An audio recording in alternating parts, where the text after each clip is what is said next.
What's up, everyone? Welcome to the NBA Pick and Pod. My name is Dawson Shine, and I'm your host. And today, we're kicking it off, starting off with Team USA defeating Team Australia by a score of 98-88 in the Olympic preliminary rounds. Now, we know all about this game because I talked about it yesterday, talking about how Team USA will probably win by more than 15. It'd be interesting to see if Australia could keep it close using similar tactics that Venezuela used by roughing up Team USA, fouling if they need to, stopping fast breaks, and playing as a team unit on offense, making sure the ball is distributed well. Well, goddamn did they do that well. I was so wrong about this game. I could not have been more wrong, because I thought for sure USA would just trump them based on talent alone. But they didn't. And they were actually down by 5 points at halftime, 54-49. It was an incredible effort by Team Australia, despite the loss. And of course, they don't really care about this moral victory, but in all honesty, they played out of their minds. And this game was only a 5-point game with a minute to go. So you know this is a very close game. And the only reason why Team USA was able to pull it off, as I'm going to get into, is because Carmelo Anthony is the clutchest, the best U.S. men's basketball player in Olympic history. Now, that's specifically U.S., of course, because if you want to bring in the best all-around international player, we're talking Oscar Schmidt. He's got over 1,500 points in the international play for the Olympics. Carmelo has 281. But that's beside the point. I want to talk about how Carmelo Anthony and Kyrie Irving, of course, dragged Team USA back into this game and finished it off so they could win this and go back to Game 4 undefeated, as usual. This was a tough-fought one, and, Patty Mills on the other side of the court, 30 points. Matthew Dellavedova, 11 assists, 6 rebounds. Bogut's passing on point. Dellavedova's court vision was incredible throughout the game, picking apart a lazy Team USA defense that was constantly reaching in, playing like they just didn't have any basketball IQ. Lack of a help defense and constant gambling on passes led to some very easy buckets for Team Australia, especially for the first 3 quarters, before Team USA realized they needed to cut down on all of the poor play. And they were also pretty turnover happy earlier in the game, getting 6 turnovers in the first quarter alone. But they fixed it up in the fourth quarter only thanks to pure talent. They didn't run a great offense. They basically said, we have more NBA players than you, take this. And unfortunately for Team Australia, they couldn't take it. Kyrie Irving dropped 12 points in the quarter. Carmelo Anthony dropped 14 points in the quarter to finish with 31 overall, taking over the first place for Team USA basketball scoring totals in all Olympic competitions, ending up with 281 total points, by the way. And those two combined had 26 out of Team USA's 28 points in the fourth quarter. That is ridiculous. And without them, this game's over. Australia wins. Team USA is not undefeated anymore, and they are no longer the Giants, the Goliath. But they stayed undefeated, barely. And of course, players on Australia's side, they're not very happy about this moral victory, staying within 10 points with Team USA. Andrew Bogut, for example, after the game said there's no moral victories, there's no small victories. And he's right. They didn't win, so they got a loss. But I'm impressed because they could have won this.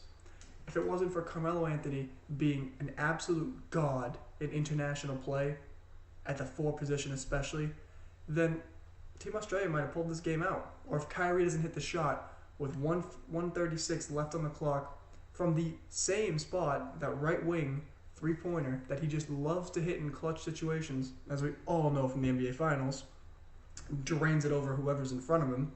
If he doesn't hit that shot, maybe Team USA goes on to lose this game and chokes it. They didn't, but it definitely means that we're going to have a very entertaining game if they meet up in the finals, which they just might if they finish 1 and 2 on this Group A. So I'm really hoping that actually gets set up properly because I would love to see Team USA face off against Australia. and see how Team Australia can respond to Carmelo Anthony at the 4. When Carmelo Anthony plays the power forward position, the main problem is that you don't have someone who's too big or too slow guard him, because he'll take them on the perimeter and blow by them or score over them. But you stick small ball and you try to guard him with someone who's much smaller than him, he goes bully ball in the post, backs him down, and plays with a bunch of slashers and open shooters on the wings. Pass it out, kick it, or give it to the guy cutting to the hoop. Bang, money. So you can't let him do that. They have to figure out some way to contain Carmelo Anthony, or they just might not be able to pull it off in the finals again. But it's no longer a foregone conclusion. We're going to have a fight to the finish, and I can't wait. And if any of you guys actually saw the game, want to make any comments about what you guys saw for interesting breakdowns about it, let me know in the comments. Leave your thoughts about how Team USA and Team Australia played against each other, because I, for one, thought it was the best game so far, and might be a precursor for an amazing finals. Gold medal finals, at least. Yeah. So moving on, I want to talk also about another big contract signing, which we haven't had one of those in probably over 3 weeks. LeBron James, the finals MVP, 4-time MVP, I think, actually. Got 3 championships. He won one in Cleveland, actually, this year. Interesting guy. I don't know if you've heard a lot about him, but he just signed a 3-year, $100 million contract with the Cavaliers. He is returning to Cleveland, as we pretty much all expected. But not many people expected a 3-year, $100 million contract. Originally, a lot of people thought he would be doing the 1 year plus another year with a player option, so he can opt out and max himself out with an even higher cap, which is the same deal that Kevin Durant's doing out in Golden State.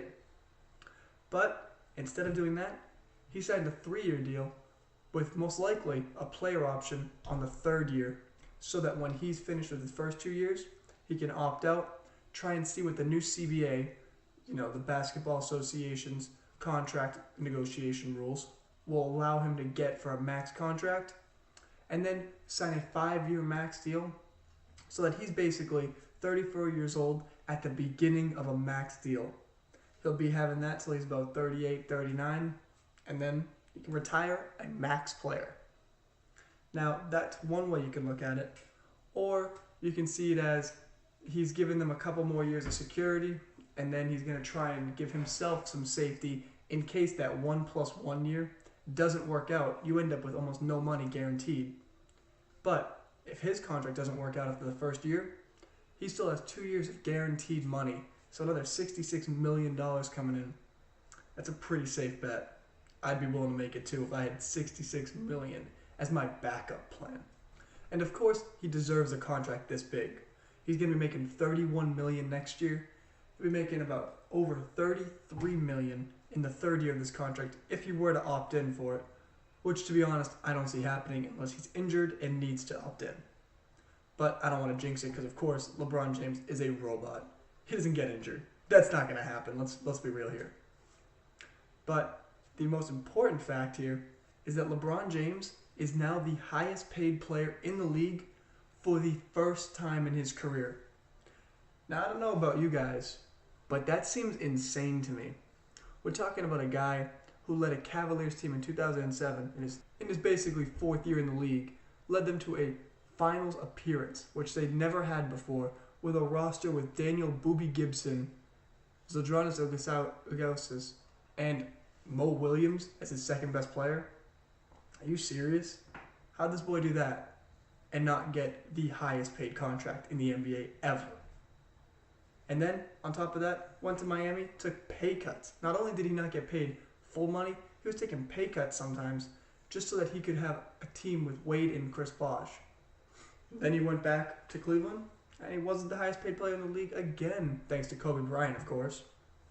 So, it's interesting to see that at the end of his career, or, well, let's say at the twilight of his career, he's finally getting paid the way he deserves to get paid. I mean, he's a guaranteed finals appearance, pretty much. As long as he's healthy, you're going to go to the finals most likely. It's almost guaranteed in this weaker Eastern Conference. So I can see him getting paid $50 million a year if it was an open market, or $100 million a year. I mean, how much is he really worth? So it's definitely interesting to see that he's finally going to get the money he deserves for how good of a player he is. And we all know he's going to be worth that money. There's no way in hell he is not worth $30 million a year. He's worth 50 to 100 million a year, in my opinion at least. So he's locked in. Cavs fans breathe a sigh of relief, and we're ready to move on to other things in this offseason. Those other things might actually be the NBA schedule. The broadcast schedule and the game schedule for all teams in the NBA got released tonight at 5:45 p.m. Eastern Time. So we have the 2016-17 schedule, and I'm only going to do a little bit of an intro to it. Just going to talk about the opening night games because I actually want to get into the schedule next week with a full in-depth episode, looking at some team strength of schedules, who they're going to be matching up, and some interesting games to watch for. But just to give you guys a little precursor to that, let's talk about who's playing on opening night. We got the Spurs versus the Warriors playing in Oracle on opening night, but there's no ring ceremony there, right? No. That ring ceremony happening at the Cavaliers home court versus the New York Knicks. And you know who's going to be there? Joakim Noah. And if there's anyone in this world who hates Cleveland, you'll relate to Joakim Noah. Because he hates Cleveland too. He thinks it's trash, and he gets to watch them get their rings. So that'll be fun to watch him be a little salty about that. And it'll be an interesting game to watch because the Cavs the past 2 years have come out pretty lackluster in their home games to begin the season. First losing to the Knicks 2 years ago, then losing to the Bulls last year, which was ridiculously bad. So we'll see if they can do it again this year and lose to the Knicks, which would be very sad and is basically like losing to the Bulls since the Knicks have the Bulls roster, or at least their former good players besides Jimmy Butler. So I'm excited to watch the beginning of the season. I can't wait for that to happen. And I'll be coming at you next week with more breakdowns on the schedule. Thanks for listening, though.